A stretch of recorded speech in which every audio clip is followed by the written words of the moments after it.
राधे राधे। सभी सुहागनों को वट सावित्री व्रत की हार्दिक शुभकामनाएं।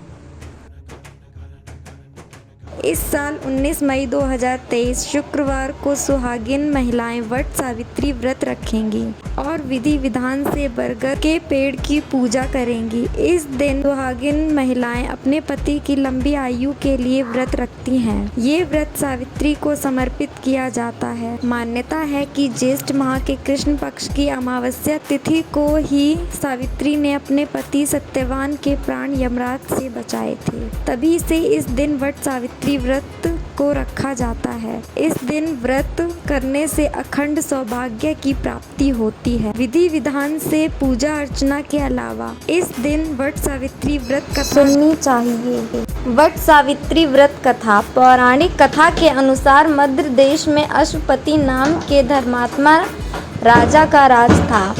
उनकी कोई संतान नहीं थी। संतान प्राप्ति के लिए राजा ने यज्ञ करवाया, जिसके शुभ फल से कुछ समय बाद उन्हें एक कन्या की प्राप्ति हुई।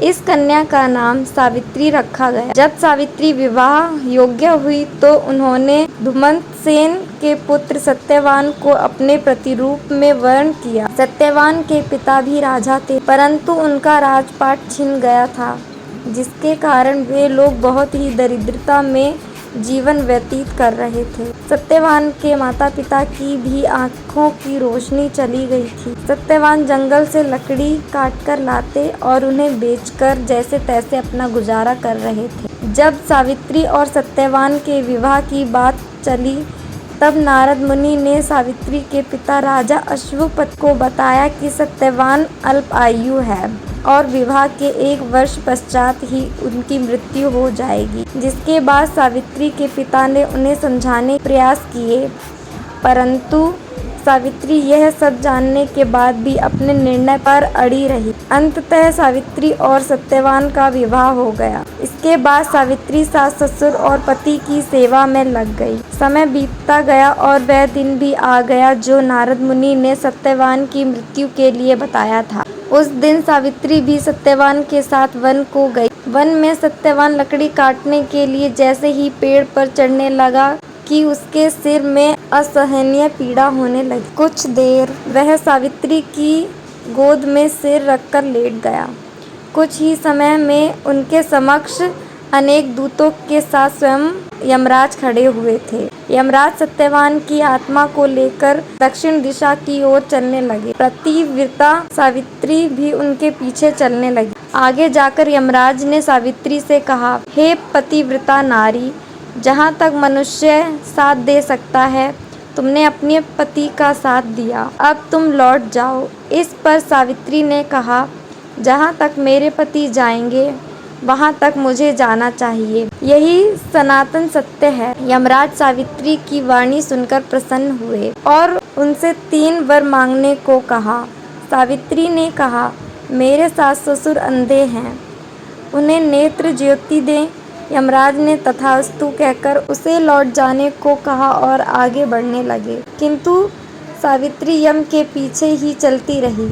यमराज ने प्रसन्न होकर पुनः वर मांगने को कहा।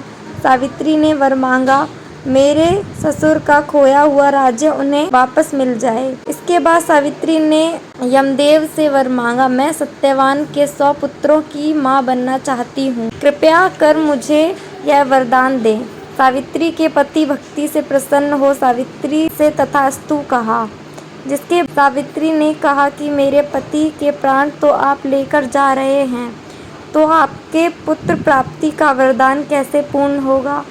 तब यमदेव ने अंतिम वरदान को देते हुए सत्यवान की जीवन आत्मा को पाश से मुक्त कर दिया। सावित्री पुनः उसी वट वृक्ष के नीचे लौटी तो उसने पाया कि वट वृक्ष के नीचे सत्यवान के मृत शरीर में जीव का संचार हो रहा है।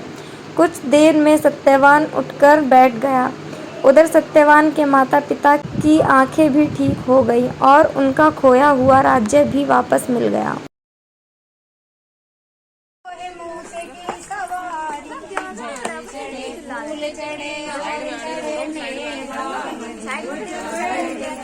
सब मिलेगा,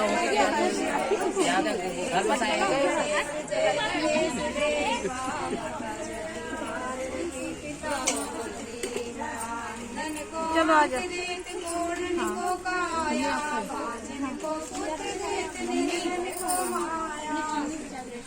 शरण आए सफल की पिता महादेव। जय गणेश जय गणेश जय गणेश देवा।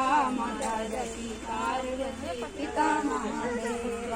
दीनन की लाज रखो शंभु पुत्रवारी। कामना को पूरा करो जाओ बलिहारी। जय गणेश जय गणेश जय गणेश देवा। माता जकी पार्वती पिता महादेव। दीप जलाऊं और करूं सेवा। मझधार नैया पार करो केवा। जय गणेश जय गणेश जय गणेश देवा। माता जकी पार्वती पिता महादेव।